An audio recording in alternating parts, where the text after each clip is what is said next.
Shalom, shalom, peuple de Dieu, partout où vous me suivez.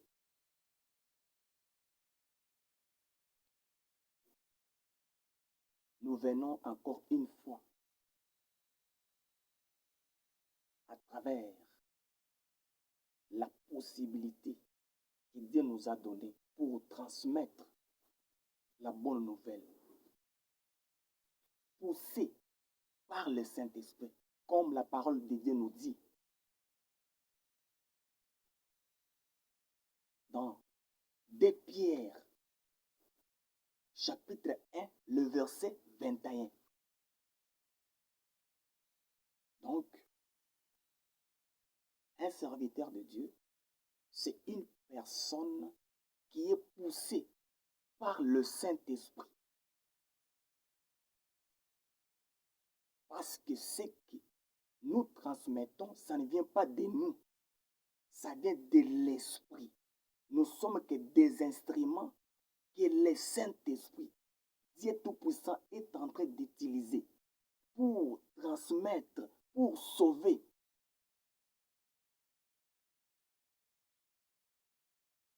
C'est ça l'objectif d'un serviteur de Dieu. C'est ça un serviteur de Dieu. C'est quelqu'un qui est poussé par le Saint-Esprit. C'est quelqu'un qui a des révélations qui viennent du Saint-Esprit. C'est votre humble serviteur, le missionnaire Esaïe Kunda, l'offrande de l'Éternel. Aujourd'hui, je vais parler sur la perfusion du sang de Jésus. La perfusion du sang de Jésus. On peut lire Apocalypse 19, 13.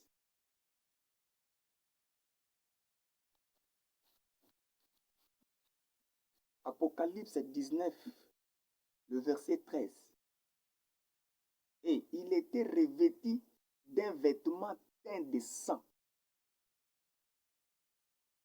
Son nom est la parole de Dieu. On peut encore lire Apocalypse 7, le verset 14. Nous lisons Apocalypse chapitre 7,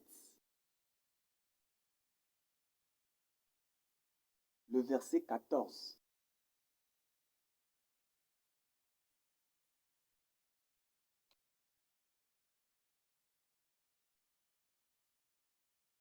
Je lui dis, mon Seigneur, tu le sais. Et il me dit, ce sont ceux qui viennent de la grande tribulation. Ils ont lavé leurs robes et ils ont blanchi dans le sang de l'agneau.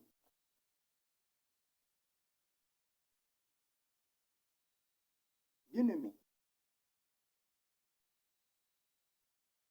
c'est quoi la perfusion du sang de Jésus-Christ? La perfusion du sang de Jésus-Christ, c'est quand vous acceptez Jésus-Christ comme votre Seigneur et Sauveur. Quand vous acceptez Seigneur Jésus-Christ comme votre Seigneur et Sauveur, parce que il est en train de toquer à la porte. Comme la Bible nous confirme dans l'Apocalypse 3, 20. Il est en train de toquer à la porte.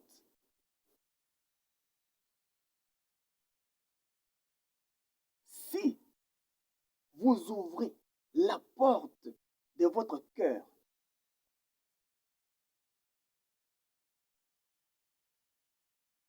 quand vous ouvrez la porte de ton cœur, vous laissez Jésus-Christ faire son entrée,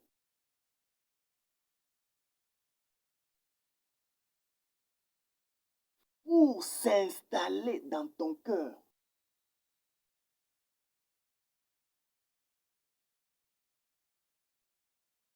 dès que Jésus-Christ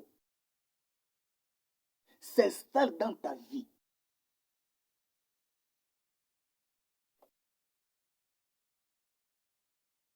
les liens familiaux deviennent automatiquement impuissants. Les liens familiaux tombent parce que l'âme de la chair se trouve dans le sang. Là, on peut lire Lévitique 17, 11. Vous pouvez lire pour gagner du temps. L'âme de la chair se trouve dans le sang. Maintenant, quand Jésus-Christ entre dans la vie d'une personne, il doit aller s'installer dans l'âme qui est dans le sang. Et pourtant, les liens familiaux restent dans le sang. C'est pourquoi, dès que Jésus-Christ fait son entrée, il vient s'installer dans l'âme qui est dans le sang. Les liens ne supporteront pas la puissance de Jésus. Une fois que Jésus s'installe dans l'âme, automatiquement, le sang change.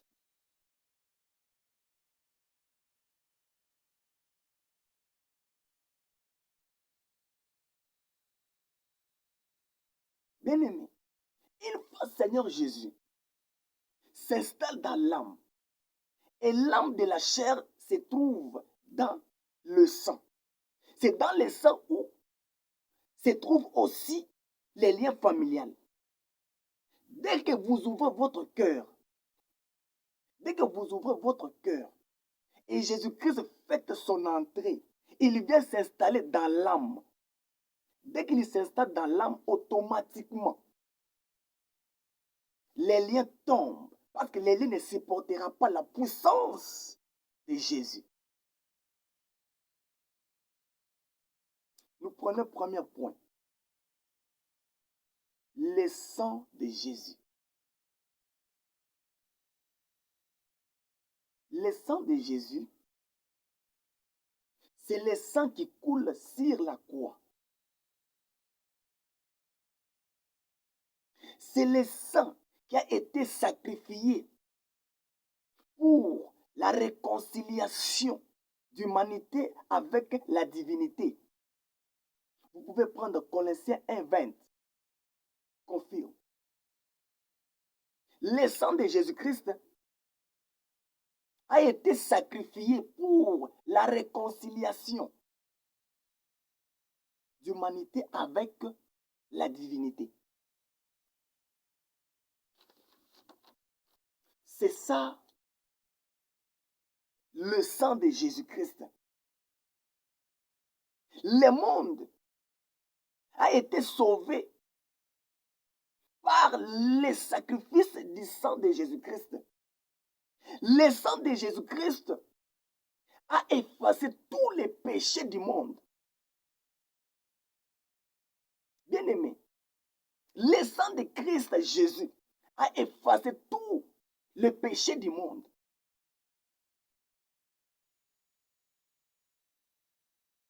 Bien-aimé, la vie se trouve dans le sang de Jésus. La vie se trouve dans le sang de Jésus. Confirmé par Jean 6, 54.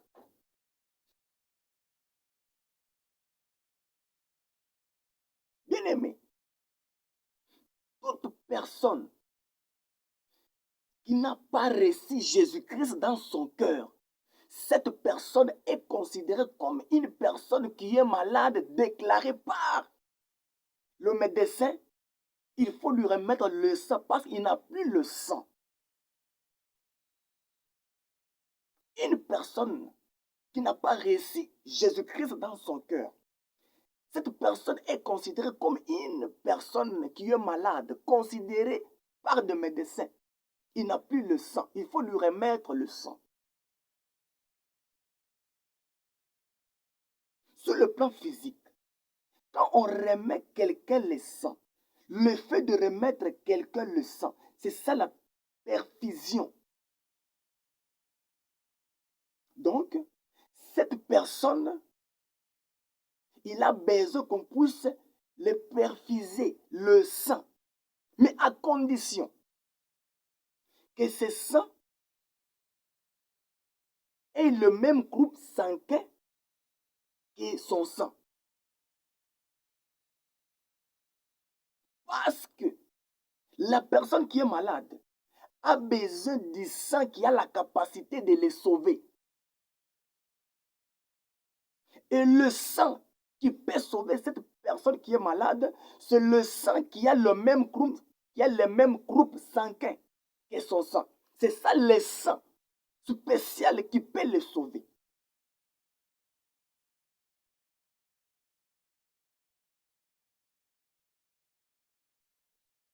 Bien-aimé, c'est la même chose avec une personne qui n'a pas reçu Jésus-Christ.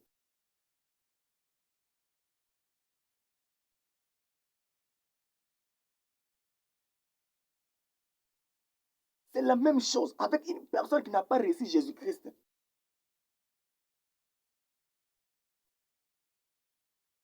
Cette personne qui n'a pas reçu Jésus-Christ a besoin de recevoir Jésus-Christ, c'est-à-dire dans son état pécheresse.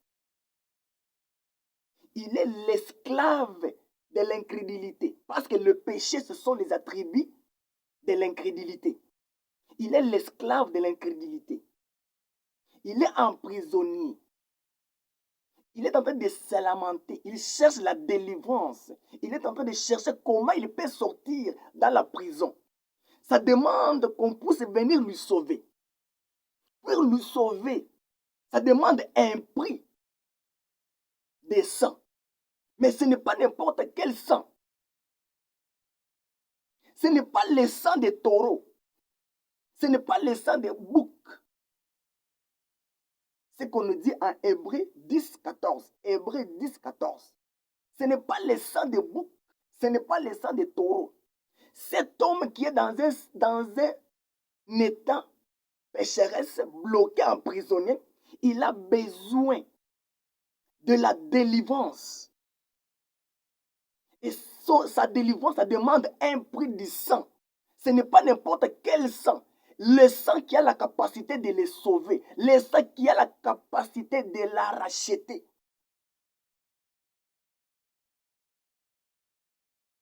Le seul sang qui a la capacité de sauver cette personne, c'est le sang de Jésus-Christ. Parce que le fait de faire entrer Jésus dans ton cœur, le fait de faire entrer Jésus-Christ dans ton cœur, cette action d'ouvrir la porte du cœur, que Jésus entre, c'est ça ce qu'on appelle la perfusion. L'effet d'ouvrir la porte du cœur, que Christ vienne s'installer. Le fait de faire entrer Christ dans ton cœur, accepter Jésus-Christ comme Seigneur et Sauveur, ouvrir la porte comme il est en train de toquer. Toi, tu ouvres la porte. Tu la laisses entrer pour s'installer dans ton cœur. Automatiquement, cette action-là, c'est ce que nous appelons la perfusion du sang de Jésus. Parce que Jésus-Christ, il était venu sur la terre pour sauver l'humanité, pour réconcilier les mondes qui étaient séparés avec la divinité, avec Dieu, pour les réconcilier. Cette réconciliation, ça demandait un prix du sang.